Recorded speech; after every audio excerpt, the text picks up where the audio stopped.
The koala had lived through hot seasons before, heat waves that sent parrots panting, cicadas screaming, kangaroos turning their ears outward to release trapped warmth. Australian summers were harsh even in the best years, and koalas learned early how to endure them, climbing high into the canopy where breezes cooled the leaves, pressing themselves against the rough bark of eucalyptus trunks, drinking the moisture hidden within leaves with slow, careful bites. But this heat was wrong. As the koala clung to a brittle branch of his favourite eucalyptus tree, he waited for the familiar relief of evening air, the cooling drift that always crept along the canopy when the sun finally dipped behind the ridge. Instead, he felt nothing. No downward rush of cooler night wind, no rustling in the leaves, no change at all. The air hung heavy around him, thick and unmoving, as if the entire forest were trapped beneath a glass dome. He shifted his weight carefully, claws gripping the flaky bark. The tree felt unfamiliar, its trunk warmer than the air, its branches dry and rigid. Eucalyptus leaves normally swayed even in weak breezes, their long, narrow shapes designed to twist and glide with airflow. But today they hung stiff, pointing downward like exhausted hands.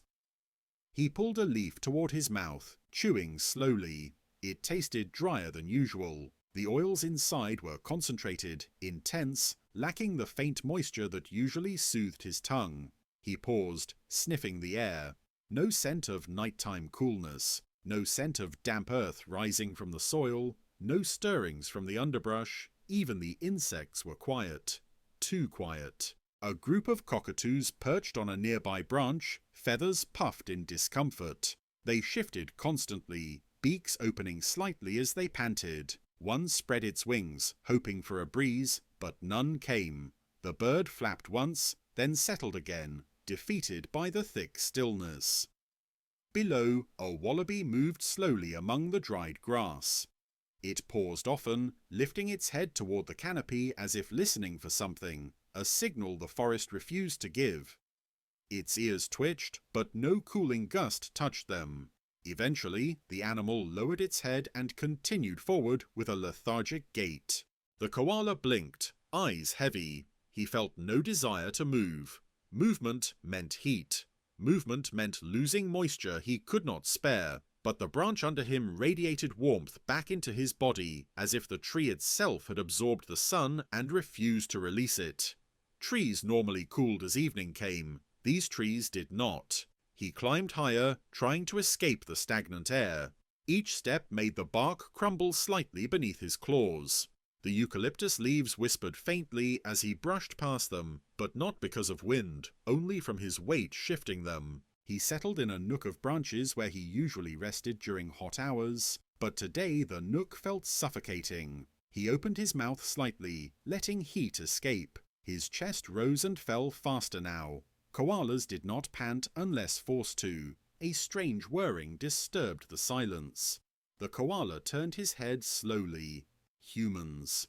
A group of researchers in light-coloured shirts and hats were moving along the base of the ridge, carrying metal cases and poles topped with sensors. One lifted a device toward the canopy, another pointed at a thermometer. "It's not dropping," one woman said, shaking her head.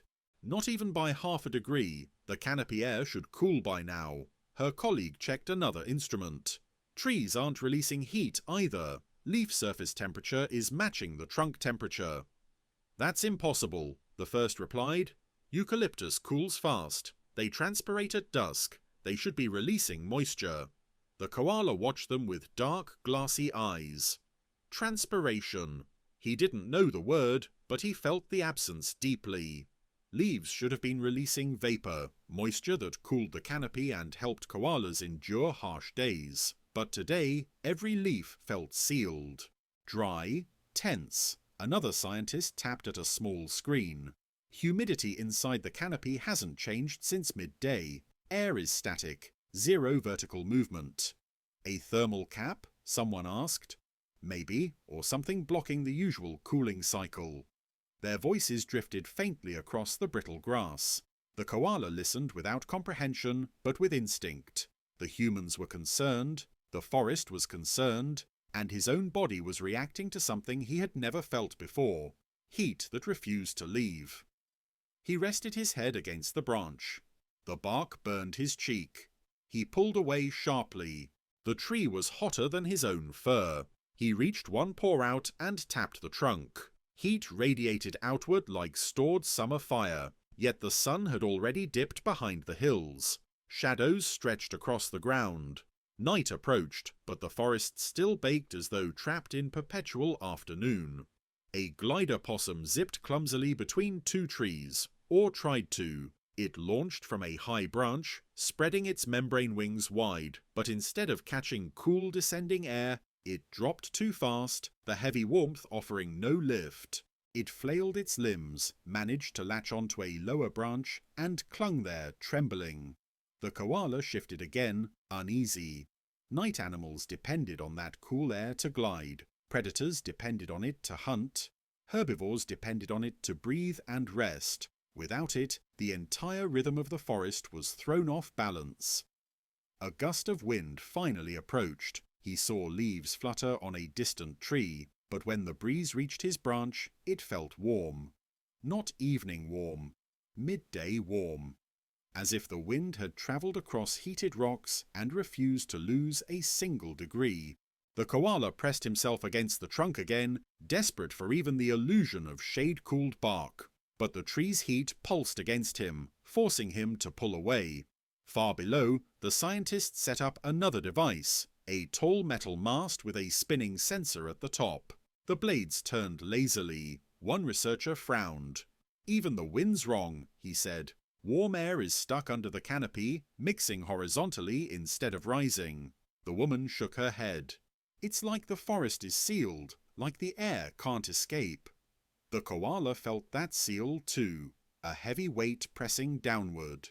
Heat trapped close to the leaves, a sky refusing to take the warmth back. He closed his eyes briefly, then opened them again with effort. He needed cooler air. He needed the night to breathe, but the night would not cool the trees.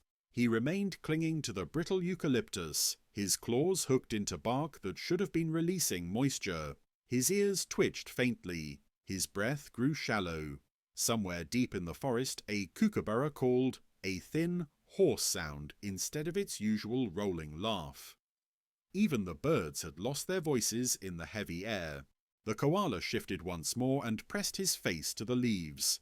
Still warm, still dry, still unmoving.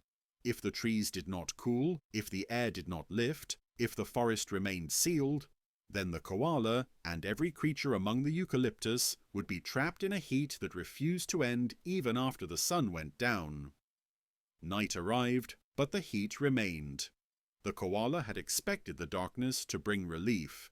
It always did. Even during the harshest summers, night fell like a blessing. Warm winds drifted upward and out of the canopy, cooler air settled around the trunks, and the forest finally exhaled. But now, as he clung to the eucalyptus trunk with trembling claws, the air felt heavier, thicker, more suffocating than it had during the day. It pressed against his fur like a damp blanket, but without any moisture to ease the burn. He shifted his weight and tried climbing down the tree, but even that small movement drained him. The bark, normally cool at night, radiated a dull, oppressive heat. When he pressed his cheek against it, hoping for the familiar comfort of tree-shade temperature, he recoiled immediately. The trunk felt like stone baked too long in the sun. He blinked slowly, head dipping.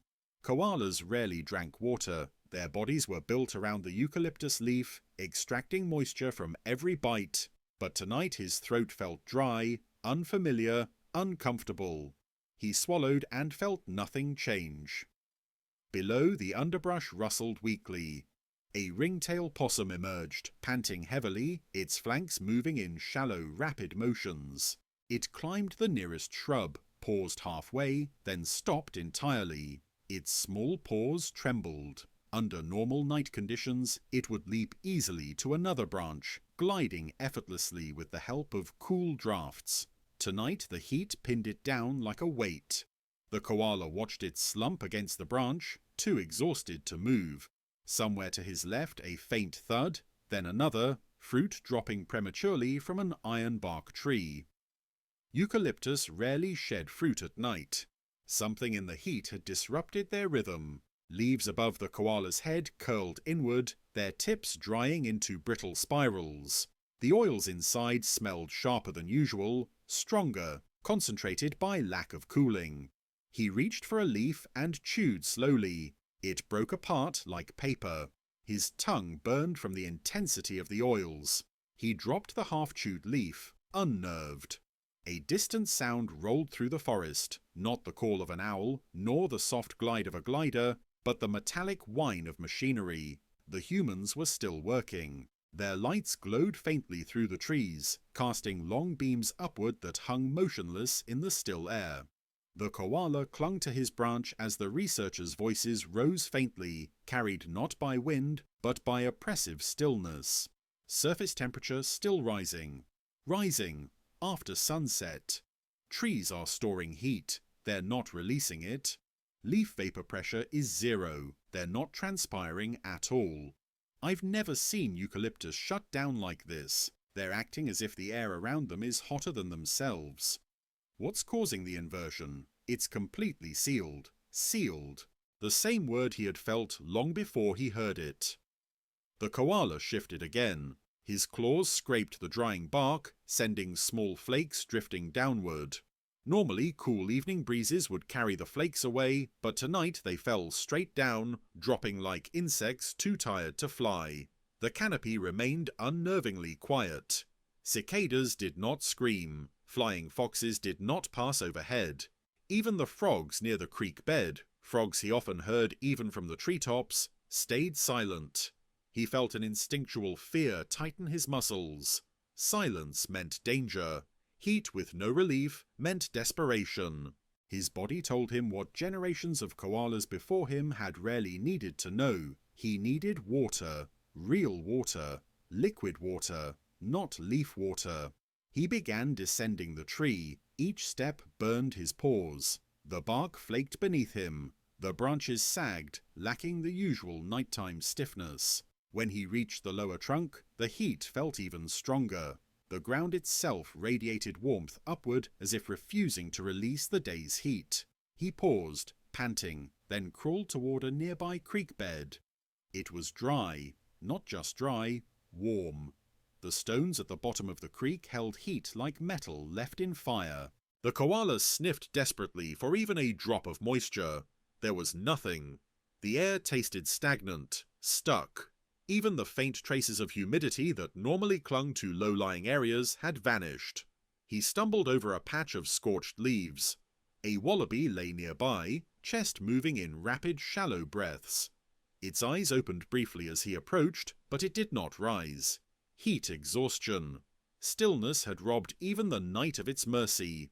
The koala looked toward the ridge where the researchers had camped. Their lights blinked through the trees. He could hear their voices clearly now, a sign of shallow, unmoving air. The forest's entire cooling cycle has shut down. Leaf temperatures are equal to ground temperatures. That shouldn't be possible. We're seeing heat stress in every species we've monitored. Koalas especially, they rely on nocturnal cooling. If this continues through the night, arboreal mammals won't make it through tomorrow. The koala did not know their words, but he sensed the urgency. The forest was in distress. Everything around him confirmed it. The drooping leaves, the panting animals, the thick, unmoving air, the oppressive warmth radiating from every surface like a slow-burning fire. He continued walking along the dry creek bed, hoping for some lingering moisture trapped in shadows. He found a low, dark patch beneath a fallen branch. He pressed his nose to it. Only dust. He lifted his head slowly and stared toward the forest, where branches sagged under heat they couldn't release. He had lived his entire life in these trees, trusting their shade, breathing their cool air at night, drinking their moisture. But tonight they offered none of it. He climbed a small incline and looked back at the forest canopy. It glowed faintly in the moonlight, but even the moonlight looked wrong. Blurred not by mist, but by heat trapped under the branches, unable to rise. A faint crackling sound echoed behind him, leaves dropping prematurely, drying too fast. A kookaburra let out a hoarse, broken call. A brush-tail possum limped between trees, stopping often to pant. The koala clung to a low branch, exhausted. His chest rose too quickly. The heat pressed inward. The air would not cool. The trees would not breathe. The night refused to become night. He closed his eyes for a moment, then opened them with effort. If the cooling did not return, if the forest stayed sealed, if the heat remained pinned to the canopy, then by sunrise, the eucalyptus grove he had known all his life would become too hot for any creature to hold on.